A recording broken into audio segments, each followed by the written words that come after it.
वालों से क्या दुश्मनी है? मुझे लगता है कि मेरी कोई किसी से दुश्मनी फिर नहीं है। काहे दिन रात आप उनको कोस देती हो? मतलब ऐसा लगता है जो मिल जाए इसको रगड़ देंगे। अगर मीडिया जो है शुभांकर जी हाँ, जा करके अंबानी के घर पे हाथी की खिचड़ी खाएगा, समझ रहे हो?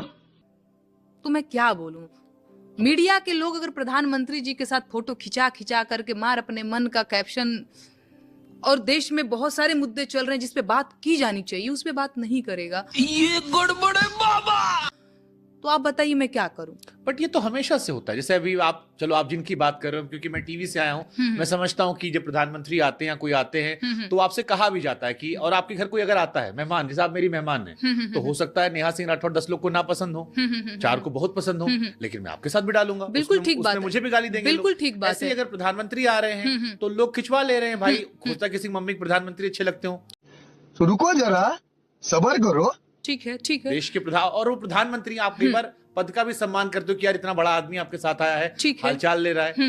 मेरा सवाल ये कि मैंने कई और भी पत्रकारों को जो यूट्यूब पर दिन रात क्रांति की बात करते हैं, मैंने कई सारे नेताओं के मंच पर जाते हुए देखा है और उनकी तारीफ करते हुए देखा है, या कई ऐसे यूट्यूबर्स हैं जो बहुत बात करते हैं, छोटी छोटी बातों को अलग तरीके से इमोशंस आते हैं। तो ये तो दोनों तरफ है। ठीक तो है। फिर एक वर्ग को आप इतना क्यों टारगेट करती है, एंकर्स को? ठीक है। प्रधानमंत्री पद का सम्मान करते हुए जो न्यूज एंकर्स हैं उनको कभी उनसे सवाल भी पूछ लेना चाहिए। सही पकड़े हैं। प्रधानमंत्री जी की जिम्मेदारी तो है नहीं, देश में बहुत सारी जो चीजें हो रही हैं, तो उनके पद का ही सम्मान करते हुए उनसे 2-4 सवाल भी पूछ लेने चाहिए। वो क्यों नहीं होता है?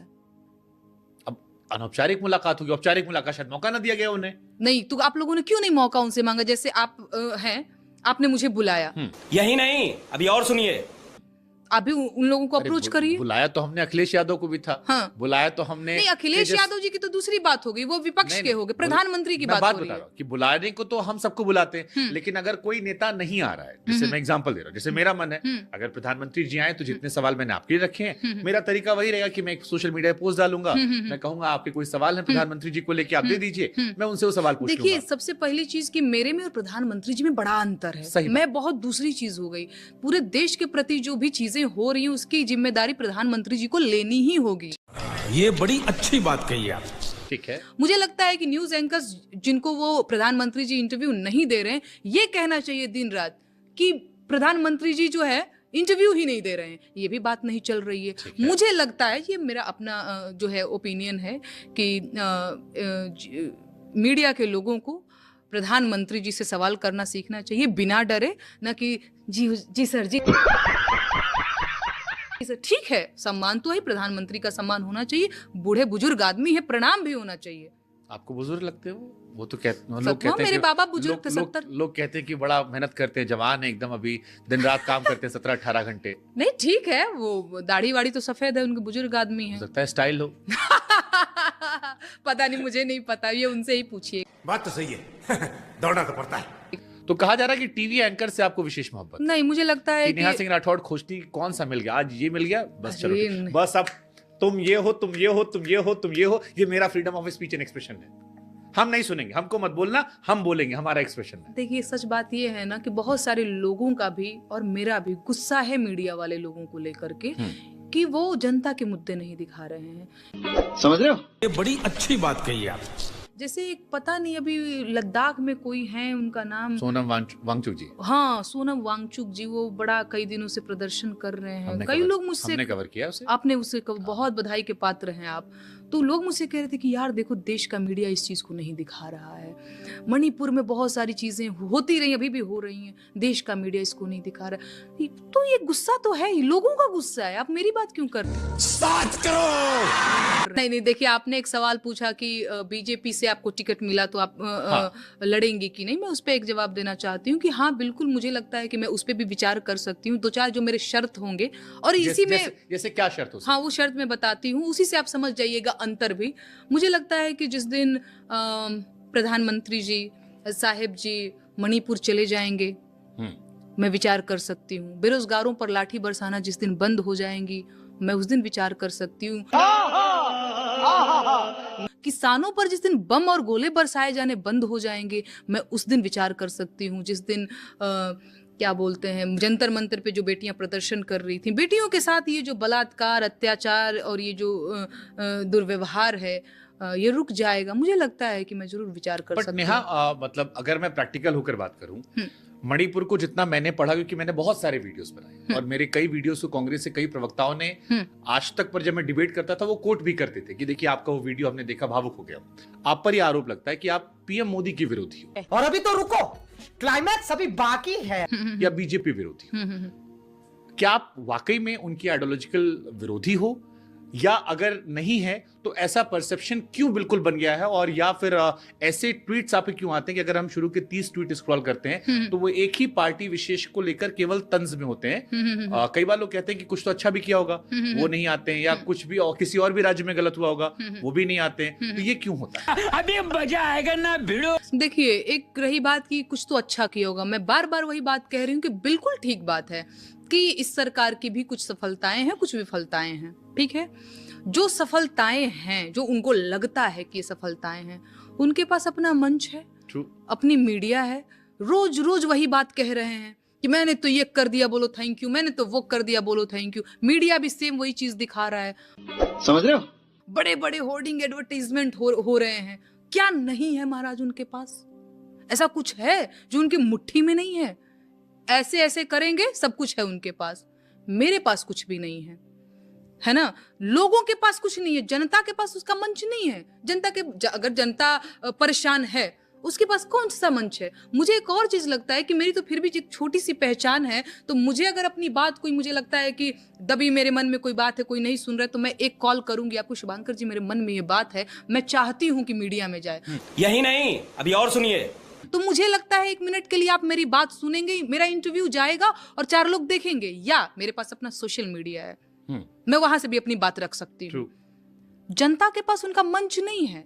बीजेपी के पास या पार्टियों के पास, कोई भी पार्टी हो, सरकारों के पास अपना मंच है, अपनी मीडिया है, अपनी बात वो कह रहे हैं, अपनी तारीफें तो वो रोज गिना रहे हैं। ठीक है, कुछ तो सरकारी चाटुकार लोग भी गिना रहे हैं। कलाकारों की मैं बात कर रही हूँ, जो मेरे दौर के कलाकार हैं। मैं समझ गया आप इशारा कहाँ कर रहे हैं। आप समझ रहे हैं ना, बहुत सारे लोग। तो बचा कुचा काम मुझे लगता है जो वो नहीं गिना रहे हैं, जहाँ पे कमियां हैं उसे मैं उजागर कर रही हूँ। राहुल में आपको क्या अच्छा लगता है कि आपको लग रहा है कि वो भारत जोड़ रहे हैं?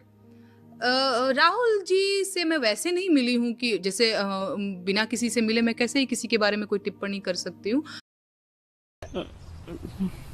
पर मुझे लगता है कि वो साफ दिल इंसान है।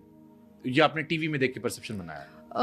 एक बार हम लोगों की वैसे भारत जोड़ में मुझे इनविटेशन मिला था, राहुल गांधी जी के वो से मेल आया हुआ था, तो पर वैसे बातचीत नहीं हुई थी कि चाय कॉफी पीते हुए हाय कैसे हैं आप, तो आप क्या करना चाहते हैं, ऐसी कुछ बातचीत में बैठी हुई थी। वो बड़ा लोग उसको वायरल भी कराते रहते हैं कि देखो इसका बड़ा पुराना कने। मुझे इन्विटेशन मिला था, मैं गई थी, तो वहां पे जो बातचीत हो रही थी, मुझसे बातचीत नहीं हुई थी, बहुत मीडिया के लोगों से बातचीत हो रही थी, तो जो बोल रहे थे मुझे लगा कि ये व्यक्ति जो है वो साफ दिल इंसान है। 7 करोड़। अच्छा, एक आप भोजपुरी में अश्लीलता को लेकर आप बहुत सारे पोस्ट करते हो, विच इज ट्रू ऑल्सो, कि भोजपुरी के गाने जो हैं आप फैमिली के साथ नहीं सुन सकते थे, और अभी भी कई बार हम लोग क्वेश्चन करते हैं बहुत सारी चीजों को लेकर।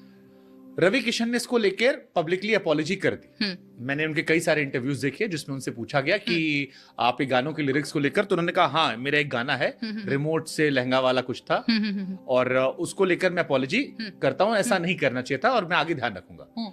आपको नहीं लगता कि ये बात डन एंड डस्टेड हो जानी चाहिए इसके बाद? तो रुको जरा, सब्र करो। नहीं होनी चाहिए, बताती हूँ क्यों। मुझे ऐसा लगता है, मैं मनोज तिवारी जी की, रवि किशन जी की, इन सब की बात करना चाहूंगी क्योंकि ये सब एक ही थाली के हैं। मनोज तिवारी जी एक गाना गाते हैं कि बबुनी के लागल बा, मैं कई बार कई बार इसका एग्जाम्पल दे चुकी हूँ। बबुनी के लागल बा शहर के हवा औरी पढ़ावा, कहनी की गौए में नौआ लिखावा औरी पढ़ावा। जब आप ये गाना गा रहे थे तो आप तो आंख बंद कर चुके थे, आपको किसी म्यूजिक डायरेक्टर ने आपको संपर्क किया होगा, पैसा वैसा दिया होगा, और इस तरीके का फूहड़ गीत गा रहे हैं आप। कैसे फूहड़ है ये मैं बता दे रही हूँ। यही नहीं, अभी और सुनिए। जब आप ये गीत गा रहे थे तो घर में जितने भी मम्मी पापा टाइप के लोग थे, जिनके बच्चे थे, जिनकी बिटिया थी, उनके मन में एक बात जो आ गई कि बेटियों को बाहर नहीं भेजना है पढ़ने के लिए क्योंकि उनको शहर की हवा लग जाएगी। ठीक है। तो मतलब ये मेरे साथ भी हुआ है, मेरी और दो चार दोस्त हैं, उन लोगों के साथ भी ये हुआ है कि उनके भैया लोग बाहर चले गए पढ़ने के लिए, ये लोग नहीं गई। क्योंकि घर में मम्मी पापा का यही रिएक्शन रहा कि बाहर जाएगी हॉस्टल में पता नहीं क्या करती हैं लड़कियां और ये सारी चीजें। बहुत सारी लड़कियों का आपने शिक्षा बाधित किया, उसकी जिम्मेदारी लेंगे? उसकी भरपाई आप कर पाएंगे? आप कितना भी माफी मांग लेंगे, जनता माफ नहीं करेगी। आप कितना भी हाथ पैर पकड़ लेंगे कि अब मुझे माफ कर दो, बहुत बड़ी गलती हो गई, लेकिन जिन लड़कियों के अवसर खा गए आप, जिन लड़कियों का करियर खा गए आप, वो लड़कियां जो डॉक्टर बन सकती थी, इंजीनियर बन सकती थी, कलेक्टर बन सकती थी, वो पार्लियामेंट जा सकती थी, वो न्यूज एंकर बन सकती थी, वो देश का नाम रोशन कर सकती थी, वो आज सिर्फ चूल्हा चौका कर रही हैं, बेडरूम से किचन, किचन से बेडरूम। जिम्मेदार हैं आप, क्योंकि आप उस टाइम मिशन चला रहे थे। और ये तो सिर्फ एक गाना है, बहुत से गाने। दोस्तों, उम्मीद करती हूँ कि आपको ये वीडियो काफ़ी अच्छी लगी होगी। प्लीज़ अगर वीडियो अच्छी लगी हो तो मेरे चैनल को सब्सक्राइब कीजिएगा, ताकि आपको ऐसी ही अच्छी अच्छी वीडियो ला करके दे सकूं और आप इंजॉय कर सकें। फटाफट खोल के दिखाओ शहर के तितली, शहरी लड़किया से दूरे रहिए बबुआ। अगर वो माफी मांगते हो, कहते हैं कि हम इसको बेहतर करने पे काम करते हैं, तो क्या आप दोस्ती करेंगी रवि जी से, मनोज जी से? मैं कह तो रही हूँ। और आपने जो कंडीशन भी बताई थी बीजेपी ज्वाइन करने की, उसमें भी ये नहीं था। नहीं मैं ये बता दे रही हूँ कि माफी मांग लेने से इन लोगों के पाप खत्म नहीं होने वाले हैं। दूसरी बात रही कि अब वो क्या बेहतर करेंगे महाराज, गंध तो फैला दी है, तो कह रहे हैं पूरे इंडस्ट्री सेट कर रहे हैं। अरे राम राम राम, पूरे आपको बता तो रही हूँ कि ये तो 3-4 लोग जो किए सो किए, अभी आदर्श बन गए हैं। क्यों आदर्श बन गए? क्योंकि भाजपा इनको टिकट देती है, फिर ये वहां पहुंचते हैं। समझ रहे हो? जहाँ से नीति बनती बिगड़ती है। अगर इंडिया में नेहा सिंह राठौड़ को 4-5 चीजें बदलने का मौका मिले, क्या बदलोगे? चलो सवाल तो सब खड़े करते, कई बार लोग कहते हैं ना कि करोगे क्या? नेहा सिंह राठौड़ क्या 5 चीजें बदलना चाहेंगी अगर उनको प्यार मिलता है, भरोसा मिलता है? प्यार मिलता है, भरोसा मिलता है। सबसे पहले तो मुझे लगता है कि ये जो बेरोजगार प्रदर्शन करते हैं, और हमेशा इनके साथ यही होता रहा है कि पुलिस आती है, 4 डंडा मारती है, 2 दिन में इनका प्रदर्शन और इनका जो क्रांति है, जोश है, वो सब शांत हो जाता है। जनता माफ नहीं करेगी। तो मैं इस चीज को मतलब खत्म करना चाहूंगी कि बेरोजगारों पे। Do you think Neha it's possible? क्योंकि हम जिस देश में रहते हैं 140 करोड़ की आबादी है, कोशिश तो की ही जा सकती है ना मतलब, शुभांकर जी। और आपको लगता नहीं इसके पीछे भी बहुत सारा काम है, जैसे पॉपुलेशन कंट्रोल हुआ। हमारे पांच हमारे बाप दादाओं ने बहुत मेहनत की है। 5-5, 6, 8 लड़के सबके होते थे। आप तो देखी होंगी ना अपने अगल बगल। हाँ। कितने भाई बहन आपके पापा? मेरे पिताजी तो 2 भाई और 1 बहन है, 3 लोग। 3 मैच्योर्ड है फिर भी। हाँ, 3 लोग। तो उस टाइम तो हमने देखा अड़ोस पड़ोस में किसी के कंपटीशन चलता था कि तुम्हारे यहाँ 5 हुआ, हमारे यहाँ 8 हुआ है। हाँ। एहे, रहा नहीं जाता, तड़प ही ऐसी है ना। हाँ, वहाँ पे ये कहा जाता था कि जितना हाथ उतना साथ। हाँ, तो नहीं, आपने 4-5 चीजें पूछे। तो एक चलिए हो गया, बेरोजगारों को आप उनका हक दिला जाते हो।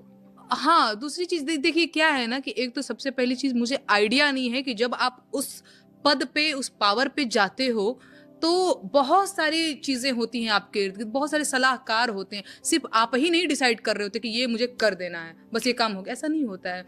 उसके इर्द गिर्द बहुत सारी चीजें होती हैं, मेरे बहुत सारे सलाहकार होंगे। मुझे लगता है कि मैं उनसे पूछूंगी कि तो क्या कर दिया जाना चाहिए, कैसे होगा। तो तब का तब देखा जाएगा ना, तब का तब। सोचिए नहीं क्या करना है। नहीं, मैंने बोला था मैं बेरोजगारों के लिए काम करना चाहूंगी, मैं मजदूरों के लिए काम करना चाहूंगी, मैं किसानों के लिए काम करना चाहूंगी, मैं महिलाओं के लिए महिलाओं की शिक्षा पे काम करना चाहूंगी। तो मुझे लगता है कि इन चीजों पे मैं काम करना अच्छा, जिस बिहार से आप आते हो, आपका मूल क्योंकि बिहार है, बाकी आपने ट्रेवल किया, बिहार से इतने लोग बाहर क्यों जाते हैं? आप भी बिहार के हो, वहां आके जॉब कर रहे हो या अपना काम कर रहे हो, पूरे देश में लोग फैले हुए हैं, विदेशों में भी लोग काम कर रहे हैं, मजदूरी कर रहे हैं, जबकि सरकार सारी आ गई। ऐसा नहीं किसी को मौका नहीं मिला। अभी मजा आएगा ना भिड़ो। मतलब नीतीश सबके थे। उनके साथ लोग बदलते रहे, दाएं बाएं, कभी उनका दायां हाथ आ गया, कभी बायां हाथ आ गया, ऐसी ही सरकार चली। तो फिर जब सारी सरकारों को सबको मौका दे दिया बिहार ने, तब बिहार क्यों नहीं बदला? देखिए, आप जो अभी आपने एक बात कही कि बिहार से लोग बाहर क्यों जाते हैं, बिहार में रोजगार नहीं है। बिहार में रोजगार नहीं है, बिहार में शायद रोजगार नहीं है, इसीलिए अभी मुखर्जी नगर में मैं पहले रहती थी, तो मैंने वहाँ पे देखा कि वहाँ पे गार्ड की नौकरी करने वाले लोग बिहारी, वहाँ पे कुक की नौकरी करने वाले, झाड़ू पोछा करने वाले बिहार के ही लोग हैं, सब्जी तरकारी बेचने वाला ठेला लगा करके बिहार के लोग। यही नहीं, अभी और सुनिए। मतलब एक चीज को लेकर के मुझे कभी कभी सच में बड़ा रोना आ जाता है कि दूर से बिहार अपना बात है। हाँ गांव घर छोड़ 12,000, करके 10,000, 8,000, 15,000 के लिए आप आते हो, छुट्टी छपाटी परिवार घर गांव छोड़ के। बट ये मुझे ये समझ में नहीं आता कि जब सब ट्राई कर लिया बिहार में, इनको भी इनको भी इनको भी इनको भी, अब जो वहां लड़का पैदा वो कैसे अपनी नेताओं की कभी मंशा नहीं रही महाराज, नेताओं की कभी मंशा नहीं रही, उनकी नीयत ठीक नहीं रही, उनकी नीति ठीक नहीं रही, इसलिए नहीं हुआ रोजगार। इस पे क्या सवाल करना है, मंशा उनकी सही नहीं रही। अदरवाइज ऐसा कैसे हो सकता है कि सब आए सब चले गए, लेकिन बिहार में गरीबी, मजदूरी और वो बेगारी करने वाली जैसी चीज, प्रवासन जैसी चीज खत्म नहीं हो रही, क्योंकि उनकी मंशा नहीं सही रही। समझ रहे हो?